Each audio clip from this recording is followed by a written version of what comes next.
S'il est le plus petit pays du Maghreb, la Tunisie n'en est pas moins le foyer d'une riche et ancienne culture.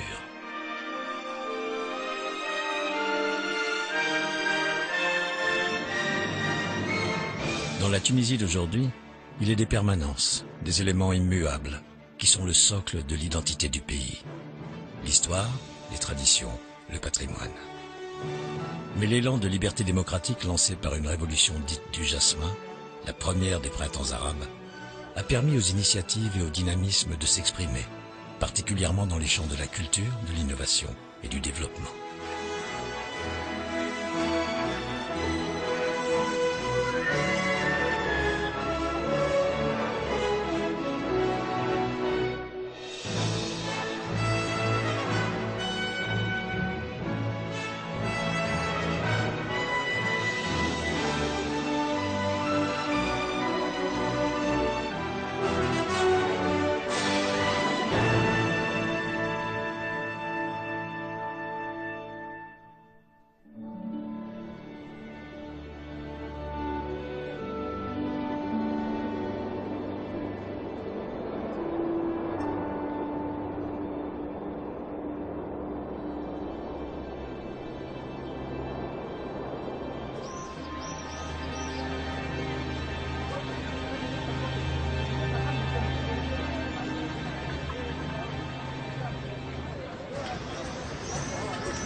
Capitale depuis le XIIe siècle, c'est le protectorat français et surtout l'indépendance en 1956 qui ont fait de Tunis le centre de convergence du pays.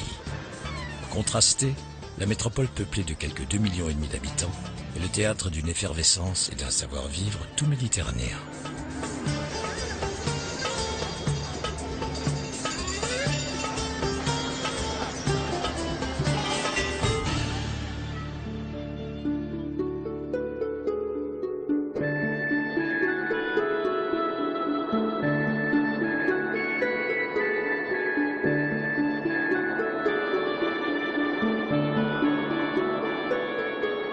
Logée à quelques kilomètres de la mer, entre une lagune et un lac salé, Tunis a grandi non loin de son illustre ancêtre, Carthage.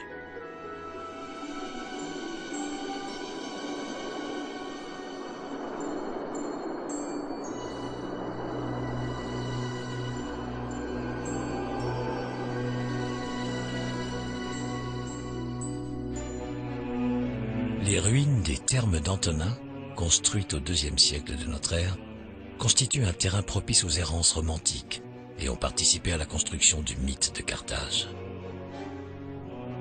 Victime de son prestige, le site a très longtemps servi de carrière et de réserve de matériaux. Colonnes et chapiteaux se retrouvent aujourd'hui dans la Médina de Tunis et même jusqu'en Italie.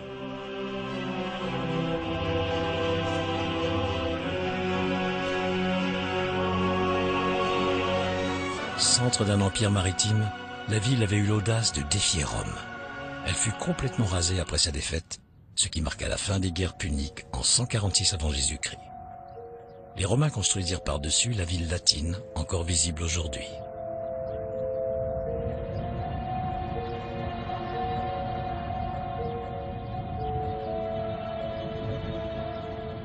Sous les villas romaines, les restes de la brillante cité magnifiée par Flaubert dorment encore, enfouis pour toujours.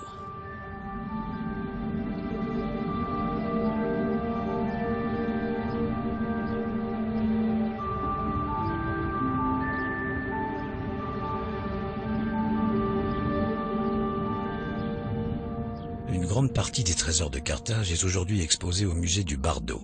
Installé en partie dans un ancien palais de l'époque des Bey, ces gouverneurs de l'Empire ottoman qui installèrent une véritable monarchie en Tunisie au XVIIIe siècle. Au sol, sur les murs, les incroyables et gigantesques mosaïques offrent un témoignage de la vie sous l'Empire romain.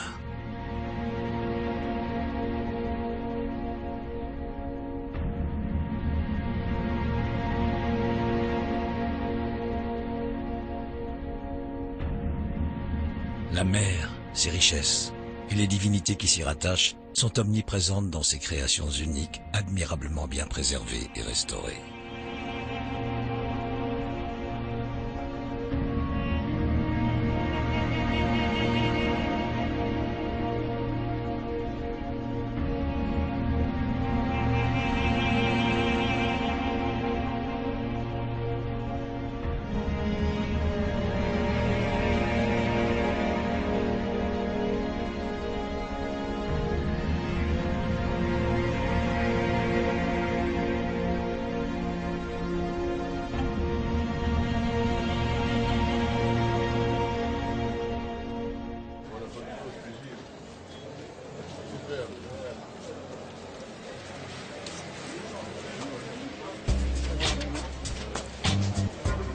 centre de Tunis, la Médina, la vieille ville, véritable livre d'histoire et d'architecture à ciel ouvert, est un théâtre permanent.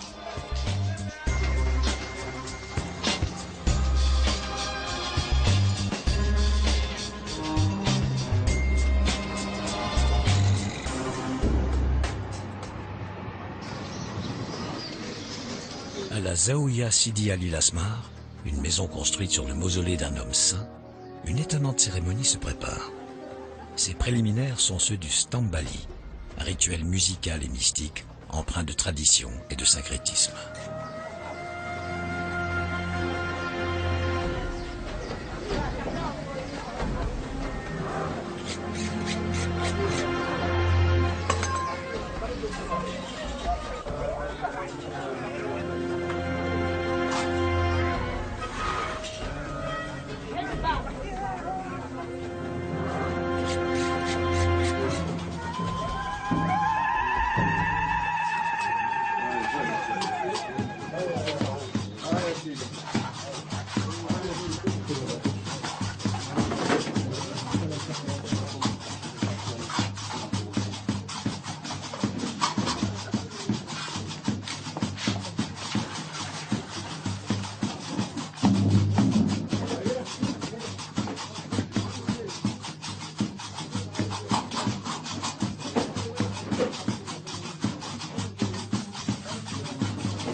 En tant que coordinateur du Centre des musiques arabes et méditerranéennes, Mounir Entati connaît bien cette pratique. Le Stambali fait partie des expressions musicales traditionnelles, spirituelles en Tunisie, qui a été donc amené d'Afrique subsaharienne à la faveur des mouvements migratoires qui sont venus de Guinée, qui sont venus du Niger il y a très longtemps. Le Stambali, à mon avis, continue à être une expression assez vivante grâce à ces jeunes chercheurs qui s'y intéressent, grâce à ces jeunes musiciens qui continuent à pratiquer le Stambali et grâce aussi au public qui est toujours demandeur de cette expression. C'est une musique très rythmée qui fait fonction aussi de musique de thérapie, donc de trance. C'est une expression à laquelle le Centre des musiques arabes et méditerranéennes s'est intéressé, donc à travers le collectage, l'enregistrement de grands maîtres du Stambali, dont quelques-uns sont déjà disparus, et aussi en donnant des concerts de musique Stambali ici même au Palais. C'est une musique qui continue à attirer l'intérêt du public.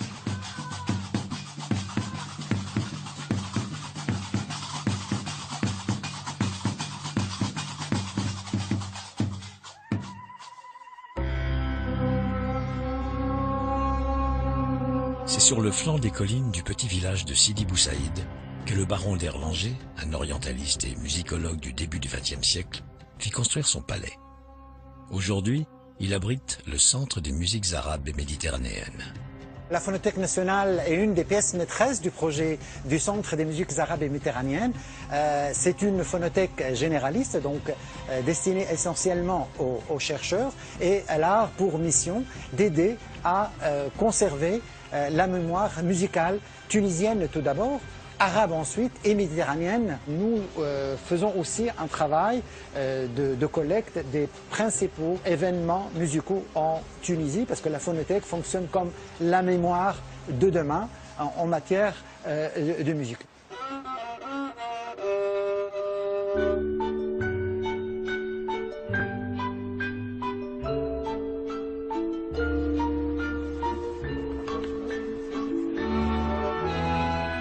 Pour l'essentiel, l'atelier de lutherie est destiné à justement participer à sauvegarder le savoir-faire en matière de facture d'instruments de musique traditionnelle tunisienne. Tant qu'il y a des musiciens qui pratiquent ces instruments, donc ce travail va continuer à vivre.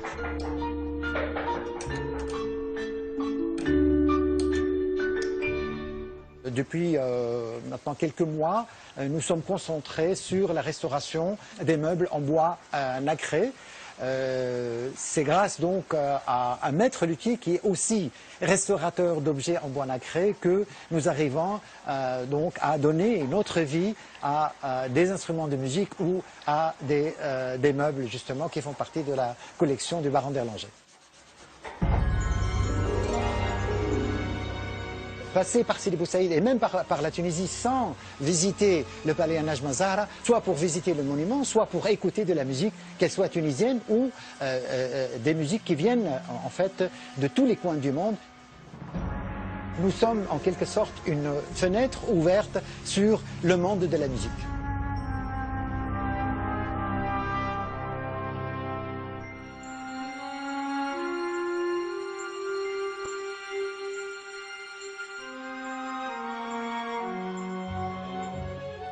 La mer et Carthage sont toujours dans l'esprit des Tunisiens, même pour les projets les plus futuristes. Dans les nouveaux quartiers de la ville, Anis Awini et Hassine Labayed développent au sein de leur start-up une technologie particulièrement innovante. Breveté auprès des instances internationales, le procédé novateur mis au point par Safon Energy a été récompensé par une dizaine de prix d'innovation à travers le monde. La Safonienne, cette nouvelle machine de conversion d'énergie éolienne, a été baptisée en hommage à notre héritage carthaginois en fait. Ça vient d'un ancien nom qui veut dire vent et courant maritime. En fait, la zéropale ou la safonienne, c'est une nouvelle technique de conversion d'énergie éolienne. C'est une technique qui est différente des solutions classiques utilisées actuellement. Toutes ces machines-là utilisent en fait les pales. La safonienne, c'est une zéropale. C'est un peu choquant dans le domaine éolien de dire une zéropale parce qu'il y a une question évidente. Alors, comment elle tourne? Non, la safonienne, elle est dépourvue de pales, mais elle est aussi dépourvue de mouvements de rotation et de mouvements de translation. Elle a une autre cinématique, un nouveau mouvement qui s'inspire en fait de la nature. C'est un mouvement qui ressemble à ce que fait la queue de poisson pour pouvoir se déplacer, pour que le poisson puisse nager. C'est le mouvement des ailes d'oiseau. C'est un mouvement tridimensionnel nodal, un grand 8. Avec ce mouvement original, la safonienne est capable d'absorber 2 fois plus d'énergie cinétique du vent qu'une éolienne classique, quasiment sans aucune perte, et se révéler ainsi bien plus productive. L'ennemi fatal, en fait, pour l'innovation, l'ennemi fatal, c'est en fait l'imaginaire populaire. Toute invention, toute innovation, qu'on dit entre guillemets de rupture, enregistre naturellement du scepticisme, et ce qui est normal et ce qui est évident. C'est la partie gestion, c'est la partie vision, stratégie et tout. Moi, je m'en charge de la partie technique, de la partie innovation. C'est ça le secret et la formule magique en fait de Safon. Aujourd'hui, ce qu'on peut dire, on souffre un peu en Tunisie parce qu'on n'a pas enregistré durant les 5 derniers siècles peut-être des sauts technologiques qui sortent de cette terre. Je voulais surtout inspirer les jeunes Tunisiens à leur démontrer un précédent, voilà un exemple. Maintenant, comment aller petit à petit vers le développement et vers le marché pour que vraiment que ça fasse une aventure complète de A jusqu'à Z. C'est une chance, c'est peut-être un rêve, c'est peut-être un challenge, mais on essaie de pousser et on y arrivera peut-être un jour. En phase finale de développement et de pré-industrialisation, les deux compères ne révèlent pas encore tous les secrets qui font de la safonienne l'avenir de la production d'électricité. Une fois le système totalement abouti, il pourrait bien révolutionner le domaine des énergies renouvelables. De l'autre côté de la ville, bien loin de la mer, une autre culture a aussi son importance. Dans un quartier populaire de la grande banlieue de la ville, Chouaïb Brick fait partie du collectif Art Solutions et participe à un atelier de formation au breakdance. L'association, directement issue de la Révolution, œuvre au développement et à la promotion du hip-hop à travers de nombreux événements. Depuis 2010, on a pris l'initiative d'organiser des événements, des festivals avec bien sûr de la formation. Et ce qu'on fait exactement, c'est à chaque fois on ramène ceux qui ont un niveau avancé. Donc on part à Sousse où il y a beaucoup de danseurs, on part sur Tunis, sur Sfax, plus ou moins les grandes villes. Après, les danseurs qui sont là, qui ont suivi une formation professionnelle, c'est à eux de faire le suivi avec les danseurs de la région et de faire des cours d'initiation. Représentatif d'une jeunesse qui a su saisir sa chance dans le souffle de la Révolution, le collectif, en plus des ateliers de formation, met en place des spectacles et festivals d'envergure internationale et entend bien faire de la Tunisie le lieu de convergence du hip-hop dans le monde arabe. Ça prend les jeunes, tu vois, et les gens ils sont toujours dans la rue, ou bien dans le café, ou bien ça les occupe. C'est une activité où ça a une très grande relation avec le sport, et ça les motive, et ça commence à être une discipline professionnelle en Tunisie. Comme ici en Tunisie, il y a Art Solutions et c'est plus ou moins plus structuré qu'en Algérie et au Maroc, ça commence à être voilà, le centre du break en Nord-Afrique. Donc l'idée, c'est vraiment d'installer un très grand festival ici en Tunisie, où vraiment les gens, les danseurs nord-africains, peut-être Middle East bientôt, pouvaient rencontrer des danseurs étrangers ici en Tunisie et faire la compétition. Et voilà, passer de la vie virtuelle YouTube à la vie réelle. Cette imprégnation dans le monde réel se traduit notamment par les performances intitulées « Je danserai malgré tout », au cours desquelles des danseurs se réapproprient l'espace public. L'idée derrière, c'est vraiment d'aller dans des espaces publics et tester la réaction des gens en intégrant des danseuses, des danseurs, de la musique traditionnelle et tout ça. Et voilà, on a été surpris, c'était pas prévu. Les gens, ils étaient là, ils étaient contents, ils attendaient des trucs comme ça, tu vois. Donc eux-mêmes, ils attendaient de voir que la Tunisie, elle est vivante, tu vois.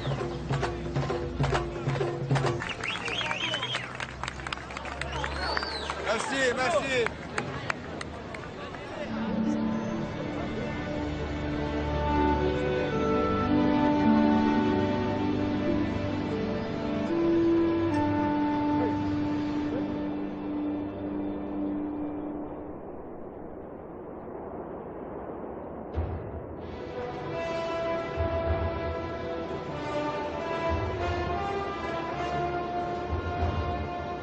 Au nord du pays, le site archéologique d'Utik.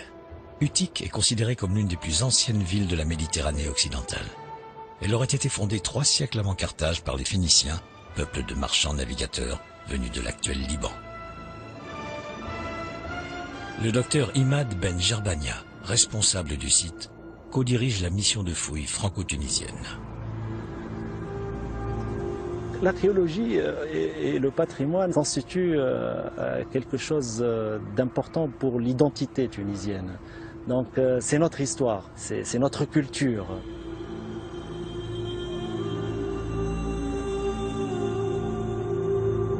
La Tunisie est entrée dans l'histoire à travers la fondation d'Utik en 1101 avant Jésus-Christ. Donc on a cet héritage très important.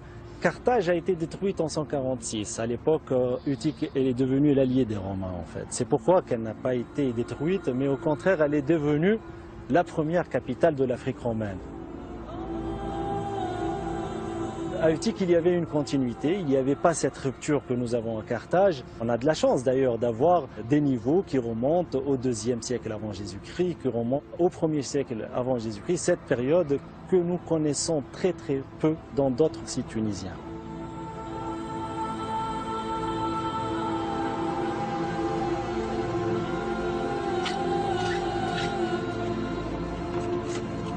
Est-ce que cette couche, elle était différente de la couche qui était là-bas? Oui, c'est différent.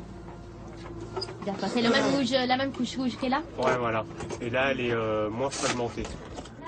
Et cette coopération internationale, elle est essentielle, parce que le patrimoine tunisien est avant tout aussi un patrimoine international, c'est le patrimoine de l'humanité.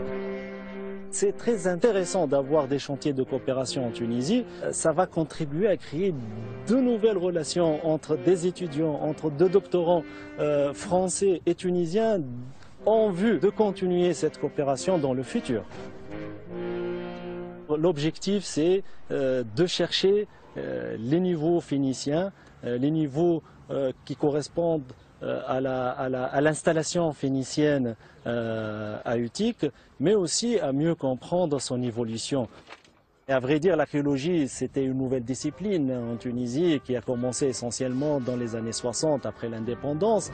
Et l'université tunisienne et les autorités tunisiennes ont insisté sur le fait qu'il y ait une nouvelle génération qui s'intéresse au patrimoine archéologique afin de l'entretenir et de l'étudier et de le connaître et de le présenter.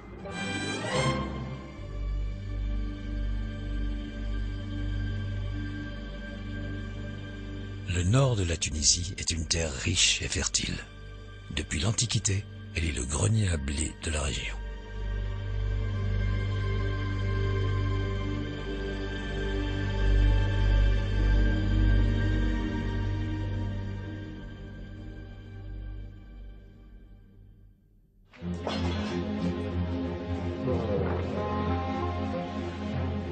La petite ville de Grombalia se trouve au centre de la région du Cap Bon.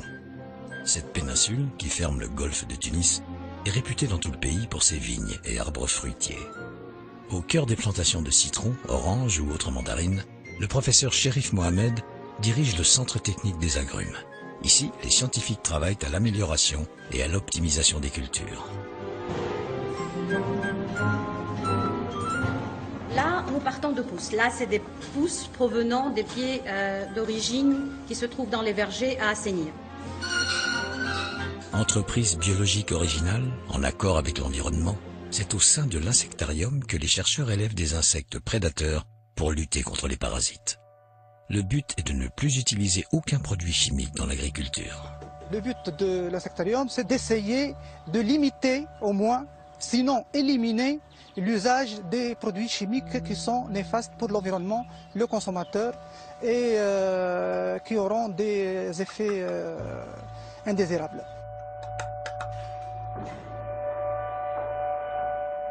Nous travaillons actuellement sur 2 zones isolées avec une superficie de 500 hectares et nous avons des résultats aussi bons, sinon meilleurs que l'utilisation des produits toxiques. Nos grands-pères n'utilisaient quasiment pas les produits chimiques ou très peu. Actuellement, on passe à l'époque 1-2 traitements par année, on passe à une vingtaine de traitements. Et ça, c'est à cause de la résistance des insectes nuisibles et à cause de l'élimination des insectes utiles par les produits chimiques. Après un certain temps, en éliminant les pesticides, on aura un équilibre naturel, là où les ennemis naturels eux-mêmes vont se développer de eux-mêmes. Et de cette façon-là, on n'aura plus même besoin d'intervenir. Et ça, c'est l'idéal. Je suis très fier parce qu'au début, j'ai travaillé en tant qu'enseignant-chercheur. J'ai travaillé sur la lutte biologique. Et c'était un travail de publication purement scientifique, qui n'arrivait pas aux producteurs. Par contre, maintenant, on est à cheval entre le théorique, entre le laboratoire et entre le producteur et la pratique. Et on voit les choses donc évoluer devant nous et ça fait plaisir.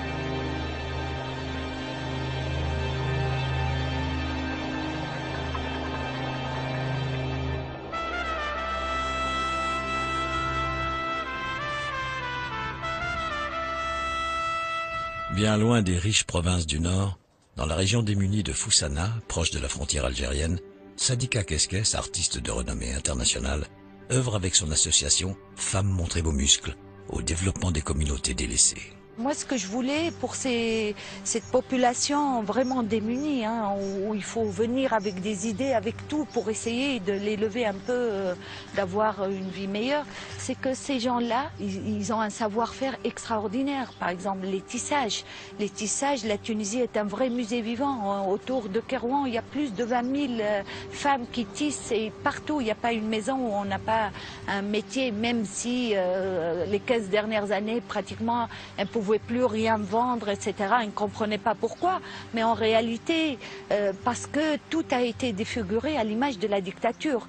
L'architecture, l'urbanisme, les villes, les tapis, tout est devenu moche. L'État elle-même a participé d'une façon extraordinaire à vraiment faire démolir ce savoir-faire, ce patrimoine vivant. Or, le tapis tunisien, les kilim, les mergoum, c'est des créations intuitives. D'ailleurs, je photographie le maximum parce que pour ne pas perdre ce patrimoine extraordinaire.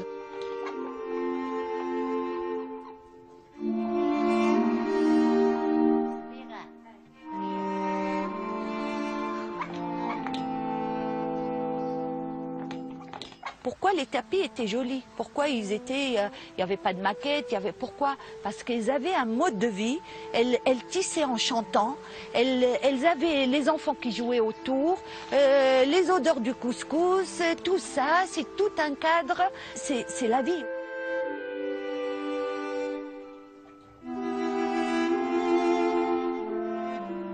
Dans l'humain, il y a des valeurs, il y a des forces, il y a des choses exceptionnelles, même pour des personnes qui n'ont pas été à l'école. Moi, je considère que la trace des tapis et des kilim est la plus belle trace d'expression artistique dans notre pays. La richesse est encore là, elle est énorme.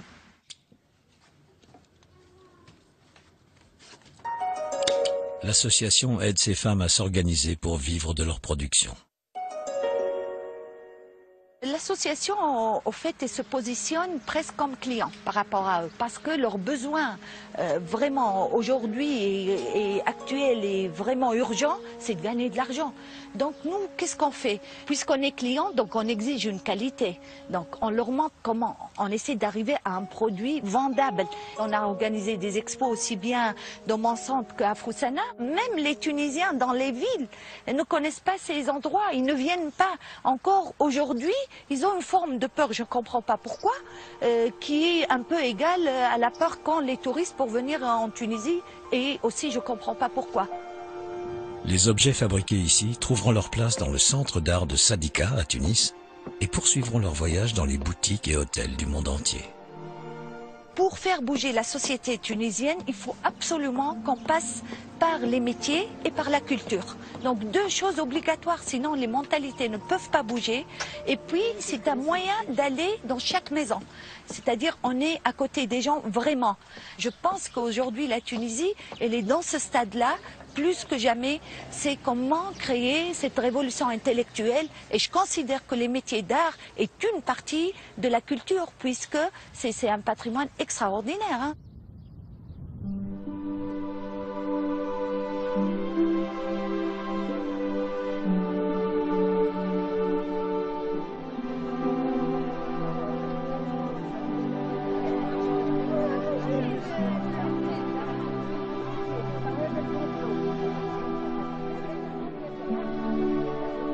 Dans des villages où les habitants n'ont même pas accès à l'eau potable, l'association, en offrant un peu de laine à tisser, apporte aux populations du réconfort et la possibilité de vivre décemment du fruit de leur travail.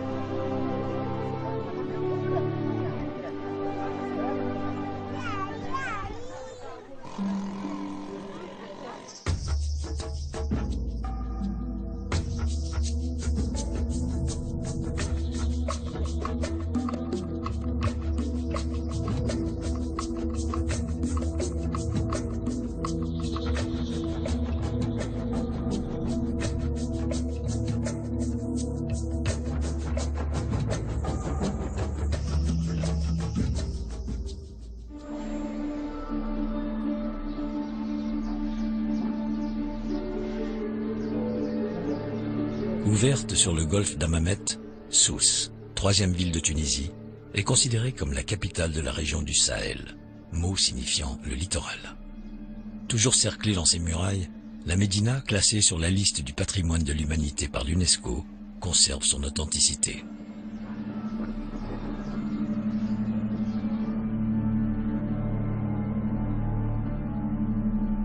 Depuis la Casbah, ancienne forteresse dominant la ville, qui abrite aujourd'hui le musée d'archéologie, la vieille ville descend jusqu'à la mer.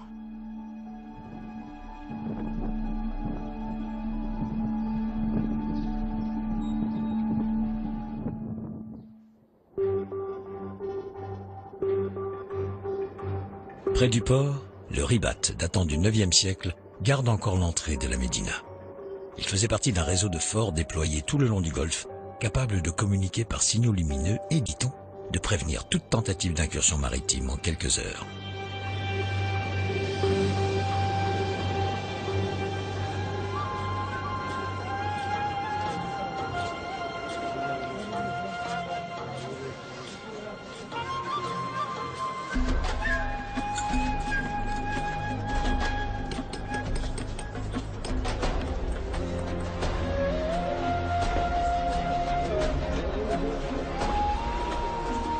La Médina est un enchevêtrement d'architecture et d'époque dans lequel lieux de travail, lieux de vie, lieux de jeu, espaces privés et collectifs s'entremêlent.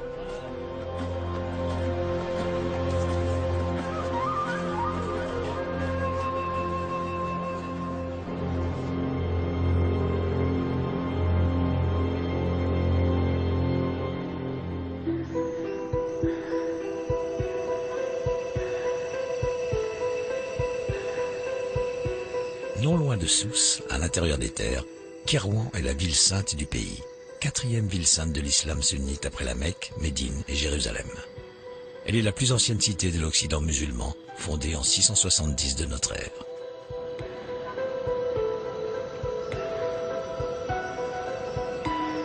Sa grande mosquée, également la plus ancienne du Maghreb, est un chef-d'œuvre d'architecture islamique.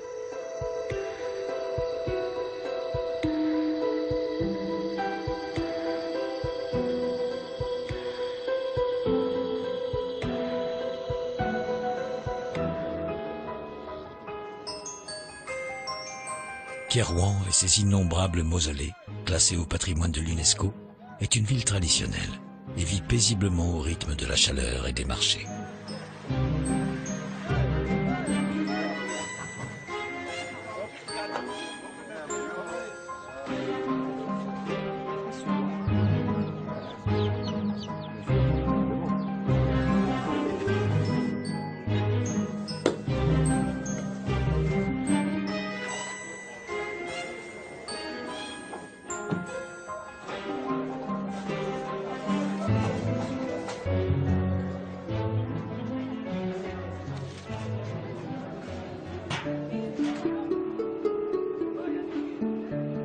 À l'entrée de la vieille ville, Ali Daboussi travaille depuis des décennies du fond de son petit atelier.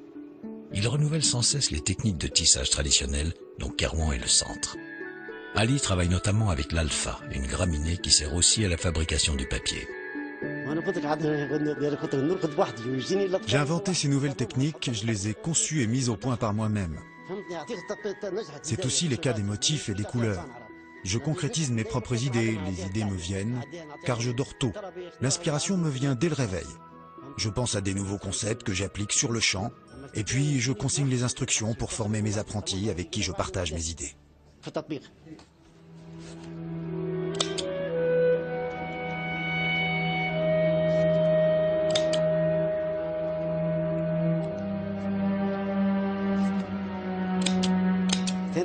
Mes créations se retrouvent un peu partout. J'en ai même vu dans des décors de séries télévisées, même dans des feuilletons turcs ou mexicains. J'ai vu mes tabourets dans les feuilletons syriens. Je les reconnais, ce sont mes modèles, pas ceux des autres. Bien sûr, tout homme souhaite élever le drapeau de sa patrie et le voir flotter tout en haut, partout dans le monde. J'aime l'emblème de mon pays, plus encore que la fortune. D'ailleurs, quand je suis parti à Francfort, j'ai été surpris de voir qu'ils n'avaient pas mis le drapeau tunisien parmi les autres à l'entrée de l'exposition. Et pourquoi? Au lieu de cela, ils ont mis celui de Tunisiana, l'opérateur mobile et sponsor. C'est une honte.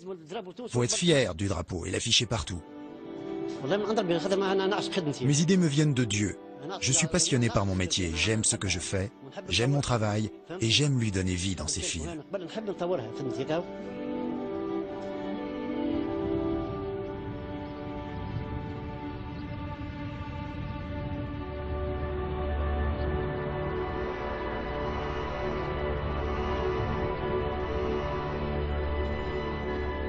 Tous les paysages de la région sont façonnés par les oliviers.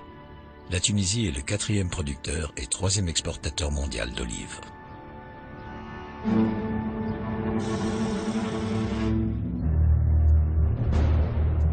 Ces galeries et tunnels obscurs datent du IIIe siècle de notre ère. Ils parcourent le sous-sol du plus grand amphithéâtre d'Afrique du Nord et l'un des plus grands du monde romain.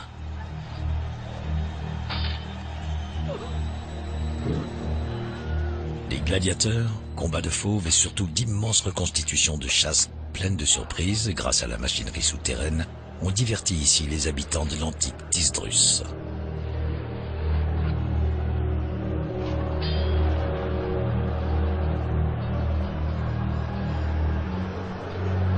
L'amphithéâtre d'Elgem n'a rien à envier au Colisée de Rome.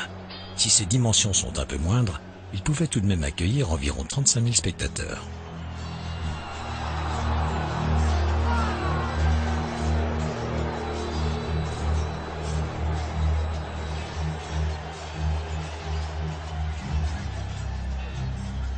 Sa conception tardive a permis de perfectionner son architecture avec un complexe réseau d'escaliers, d'arches et de galeries. Et l'on dit que la totalité du public pouvait évacuer les lieux en 10 minutes seulement.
La plupart des olives de la région seront exportées depuis Sfax, 2e ville du pays et premier port en termes de trafic.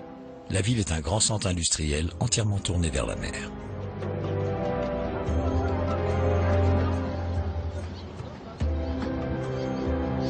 Des énormes chalutiers aux petites embarcations, le port de Sfax produit 25 000 tonnes de poissons par an.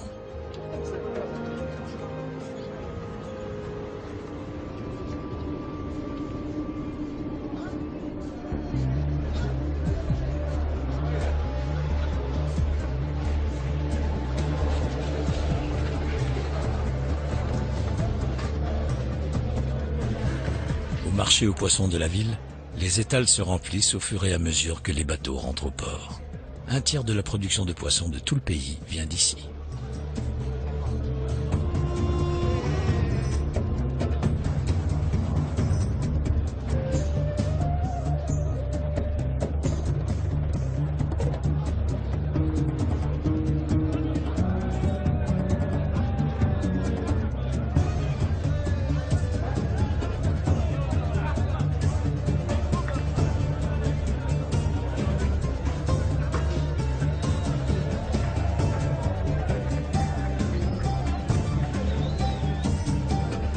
Le rendez-vous quasi quotidien du marché est immanquable pour une bonne partie de la population.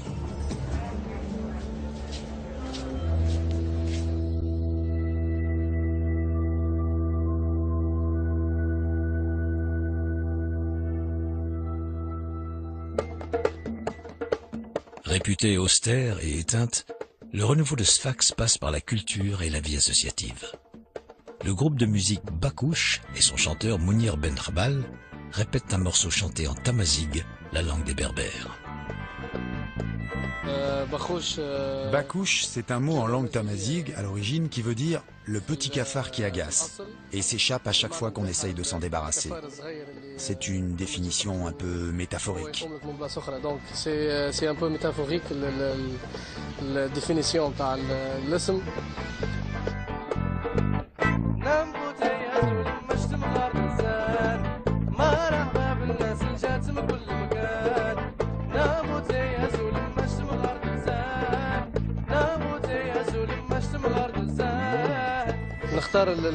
Généralement, je choisis la langue en fonction du sujet que je traite. Par exemple, lorsqu'on aborde le thème de la guerre, surtout en Irak ou en Afghanistan, je parle en anglais pour que le message ait vraiment un écho international. L'anglais parce que c'est comme si le message a vraiment envoyé. Lorsque je parle en arabe, c'est pour m'adresser aux Tunisiens, puisque je traite de leurs problèmes. Et lorsque je parle de tamazight, c'est pour nous, les Amazighs. C'est mon devoir de développer la langue tamazight.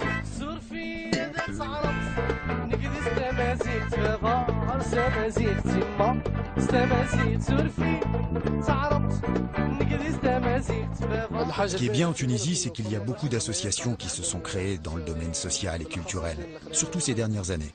Alors beaucoup de jeunes ont commencé à présenter leurs créations par le biais de ces associations et ont installé un environnement favorable pour des représentations, des échanges. Il y a même une bonne concurrence qui s'est créée entre ces groupes. C'est effectivement un aperçu des avantages qu'on est en train d'acquérir en Tunisie. Mais l'un des principaux inconvénients qui demeure encore reste le manque de moyens que connaît l'artiste tunisien. Personnellement, je vis au jour le jour, j'apprends sur le tas, j'aime bien que chaque chose vienne en son temps. Inch'Allah, j'espère que le groupe Bakouche aura de beaux jours devant lui, ainsi que tous les autres groupes qui font aussi de la bonne musique et Inch'Allah, je souhaite que l'on trouve notre place dans notre pays. Inch'Allah, نلقاو رواحنا في البلاد هذه.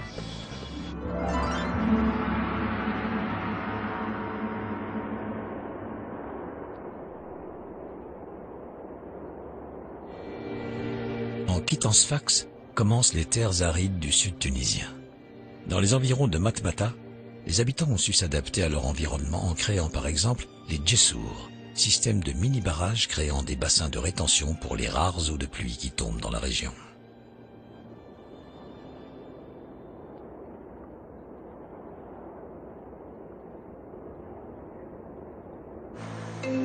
Aux portes du Sahara, 12, accolé à sa palmeraie, est la terre d'adoption de Luciano Longo.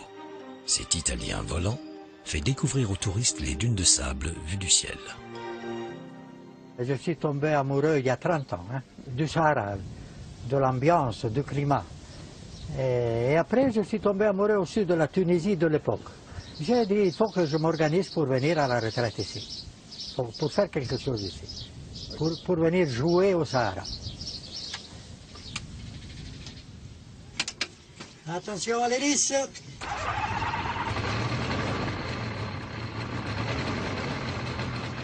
Bon, à l'origine, c'est une des choses qui m'ont plu de la Tunisie, que c'était très facile la bureaucratie, c'est facile d'avoir les autorisations, c'est pas comme en Italie que tout est impossible. Ici, tout est possible. Je suis venu en tant que pilote, et voilà, je passe ma vie en l'air comme un oiseau.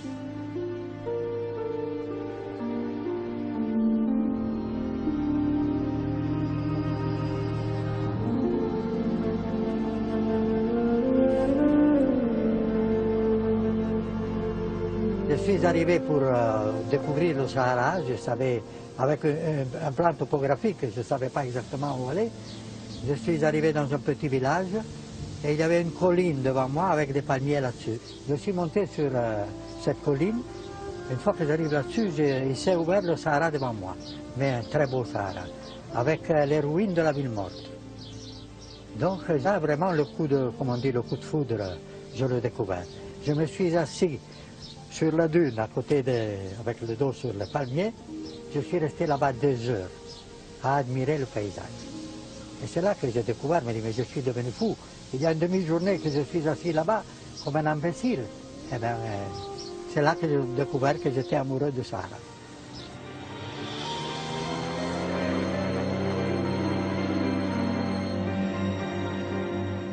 J'ai toujours volé avec les avions privés, des bimoteurs, trimoteurs.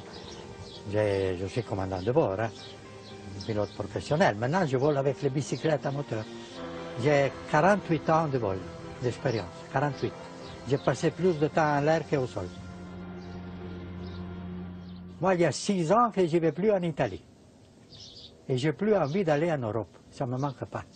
J'en ai marre de courir. Je veux être ici, me relaxer et voler. Pour moi, voler, c'est une passion, c'est pas un travail. Donc, je suis bien.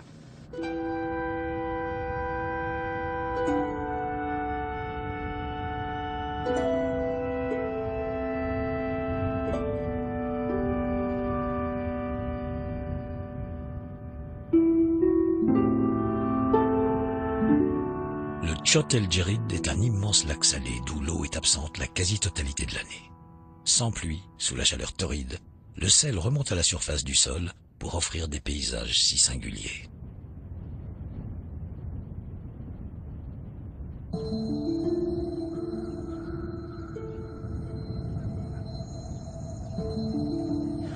De l'autre côté du Tchott, séparée de ce dernier par une immense palmeraie, la ville de Tozeur offre aux voyageurs une architecture très originale, faite de briques d'argile agencées en motifs variés. Rida Rekik est architecte et travaille depuis longtemps sur les particularités de Tozeur. La création de la ville de Tozeur remonte au XIVe siècle et depuis la création de la ville, on construit les murs avec des briques locales à base d'argile locale.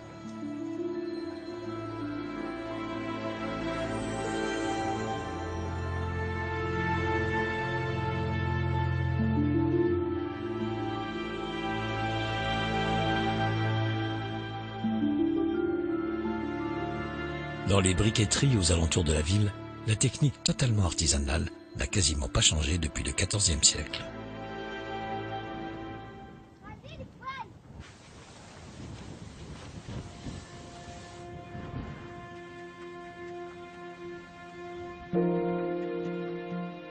Sous une chaleur écrasante, les briques sont moulées à la main puis séchées au soleil. Recouvertes de cendres pour éviter les fissures, elles sont ensuite cuites dans d'immenses fours alimentés par du bois de palmier.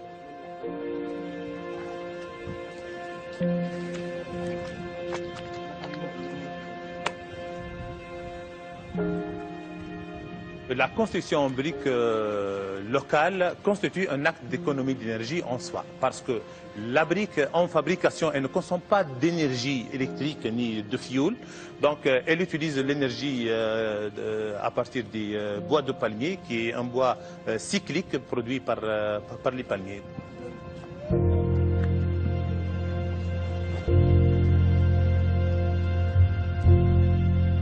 La fabrication des briques donc, continue à être dans le même système archaïque et antique. Donc on produit la même brique qui était produite il y a 200 ans, de la même manière, avec les mêmes composantes. Mais aussi, nous avons apporté donc, des innovations au niveau de la forme. Donc il y a des formes qui sont libérées, des formes arrondies, des formes qui ont plus de relief, des dessins qui sont un peu osés. Et les artisans, là, ils sont prêts à nous modeler les formes qu'on veut.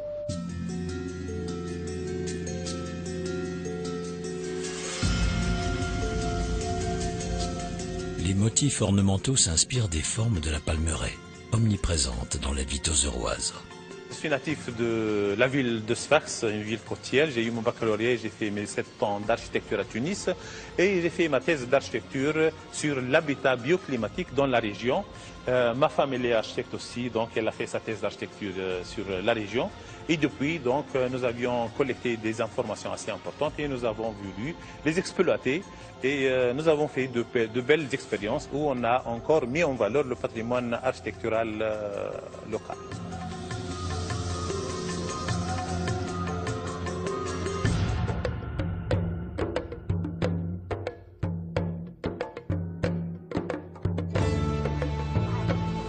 Dans la palmeraie, la culture traditionnelle est dite en étages.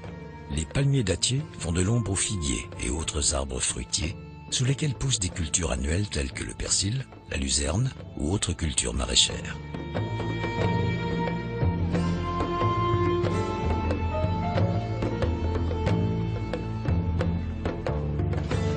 La mise en eau se fait par inondation successive des bassins dans un savant jeu de digues, rigoles et canaux.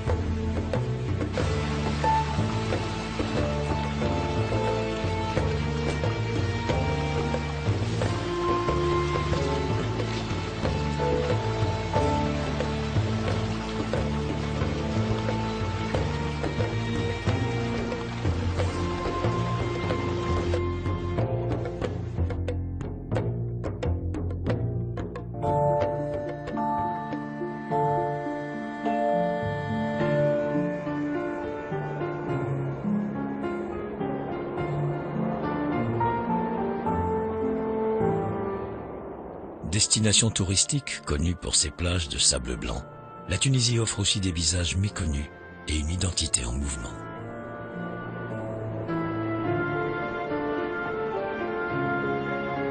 Dans un contexte où la Constitution, la politique et les institutions prennent le temps, certainement trop long, de la reconstruction, et malgré une situation sociale et économique toujours difficile, ce sont les jeunes, les femmes et de nombreux autres acteurs de la société civile qui ont su saisir avec enthousiasme l'opportunité du renouveau.